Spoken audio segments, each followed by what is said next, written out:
दुश्मन की गोलियों का हम सामना करेंगे, दुश्मन की गोलियों का हम सामना करेंगे। आजाद थे, आजाद हैं और आजाद रहेंगे। ऐसा एक दृढ़ संकल्प अपने जीवन में लेने वाले आजादी आंदोलन के अग्रदूत वीर चंद्रशेखर आजाद को उनके जन्मोत्सव पर कोटि कोटि नमन। आज की इस वीडियो में हम जानेंगे आजाद के आजाद बनने की दास्तान, आजाद के आजाद होने की दास्तान, आजाद के आजाद रहने की दास्तान, जिस पर गर्व करता है आज भी पूरा हिंदुस्तान। आज ही के दिन यानी 23 जुलाई 1906 मध्य प्रदेश का भाभरा नामक वो गांव, जहां पिता सीताराम और माता जगरानी देवी के घर एक नन्हे बालक ने जन्म लिया। बचपन से ही तीरंदाजी, निशानेबाजी, मलखम, इन सब का शौक रखने वाला वो बालक गांव के उस लक्ष्य विहीन जीवन से खुश नहीं था। काम के सिलसिले में जब मुंबई गया तो उस समय की देश की जो गुलामी की परिस्थितियां थी उन सब से रूबरू हुआ। देश के लिए मुझे कुछ करना है, ऐसा एक संकल्प उस बालक के मन में आया। वापस घर आया तो ब्राह्मण कुल में पैदा होने के बाद संस्कृत शिक्षा होनी चाहिए, ऐसी माता पिता की इच्छा के लिए संस्कृत विश्वविद्यालय काशी में उन्हें भेज दिया। काशी जो न केवल पढ़ाई का बल्कि स्वतंत्रता का भी एक केंद्र था। 1919 जलियांवाला बाग हत्याकांड, पूरे देश के अंदर आजादी की एक लहर दौड़ उठी थी। सब लोगों ने यह ठान लिया था कि अब इस अंग्रेजी हुकूमत को उखाड़ फेंकने का समय आ गया है। काशी का वो विश्वविद्यालय भी उससे अछूता नहीं रहा। चंद्रशेखर नाम का वो बालक स्वयं को आंदोलित महसूस कर रहा था। 1921 में जब महात्मा गांधी ने असहयोग आंदोलन शुरू किया तो काशी का वो विश्वविद्यालय भी उस असहयोग आंदोलन का केंद्र बना। सब लोगों ने बढ़ चढ़कर उसमें हिस्सा लिया। धरपकड़ की गई, सब लोगों को सजा सुनाई गई, मुकदमा चला। जब उस 15 साल के बच्चे का सजा का नंबर आया तो अंग्रेजी जज ने उस बच्चे से पूछा, तुम्हारा नाम क्या है? उस बच्चे ने बड़े रौब से कहा, आजाद।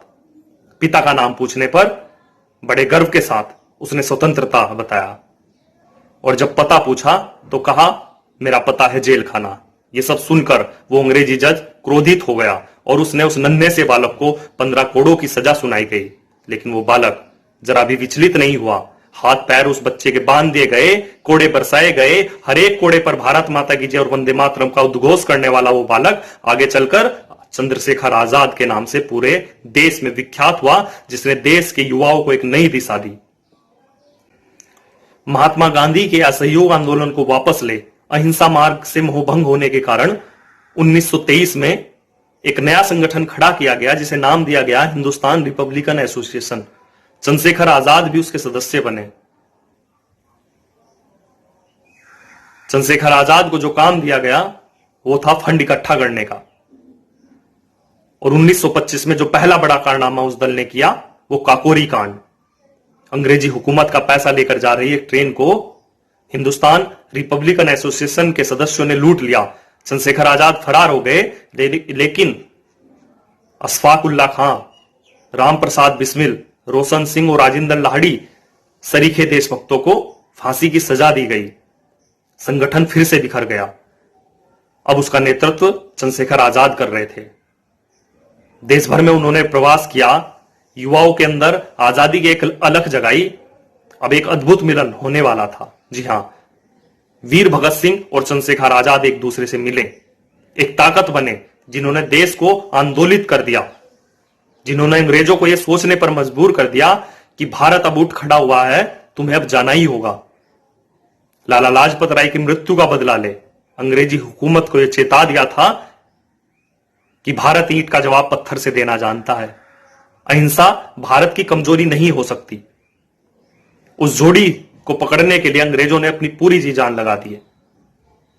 और अंततः भगत सिंह, सुखदेव, राजगुरु को असेंबली में बम फेंकने के जुर्म में पकड़ लिया गया।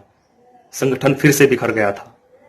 चंद्रशेखर आजाद अकेले पड़ चुके थे, लेकिन वो विचलित नहीं हुए। आजादी आंदोलन को वो लगातार हवा दे रहे थे। भगत सिंह को बचाने के लिए वो सब बड़े नेताओं से मिल रहे थे। इलाहाबाद में पंडित जवाहरलाल नेहरू से भगत सिंह की फांसी की सजा कम कराने के लिए वो मिले। उस मुलाकात का जिक्र पंडित जवाहरलाल नेहरू की किताब में भी है, लेकिन उनके आपस के बीच की जो कड़वाहट थी वो उस मुलाकात और पंडित जवाहरलाल नेहरू की जीवनी में साफ देखने को मिलती है। किसकी क्या मजाल जो छेड़े दिलेर को, किसकी क्या मजाल जो छेड़े दिलेर को, और गर्दिश में तो घेर लेते हैं कुत्ते भी शेर को। जी हां, 27 फरवरी 1931 को अल्फ्रेड पार्क में ठीक वैसा ही हुआ। चंद्रशेखर आजाद अपने एक साथी सुखदेव राज के साथ बाग में कुछ रणनीति बना रहे थे। आजाद को पकड़ने के लिए छटपटाने वाली पुलिस को किसी मुखबर के माध्यम से जब यह सूचना मिली तो उन्होंने बाग को चारों ओर से घेर लिया। आजाद जब तक अपनी बंदूक उठाते, अंग्रेजी सैनिक की एक गोली आकर उनकी जांग पर लगी। उसके बाद तो मानो बाग में छिपे सैकड़ों पुलिस वालों ने अंधाधुंध गोलीबारी शुरू कर दी। आजाद ने अपने साथी को वहां से भेज दिया और एक अकेले दम पर 20 मिनट तक वो उस गोलाबारी का सामना करते रहे। कई अंग्रेजों को उन्होंने घायल किया। अंत में जब एक गोली बची तो मां भारती से जो प्रण उन्होंने लिया था कि दुश्मन की कोई गोली मेरे सीने में नहीं लग सकती, मैं आजाद था, आजाद हूं और आजाद रहूंगा, इस प्रण को निभाते हुए आजाद ने अंतिम गोली अपनी कनपट्टी पर रख स्वयं को ही मार ली और वो शहीद हो गए। आजाद को हाथ लगाने की हिम्मत भी अंग्रेज जीते जी नहीं कर सके थे। ऐसा एक सत्य साहस शौर्य का जो उनका जीवन था वो अब समाप्त हो चुका था, लेकिन उनके कार्य, उनकी प्रेरणा से अनेक युवाओं ने अपने प्राण न्यौछावर कर दिए मां भारती के चरणों में।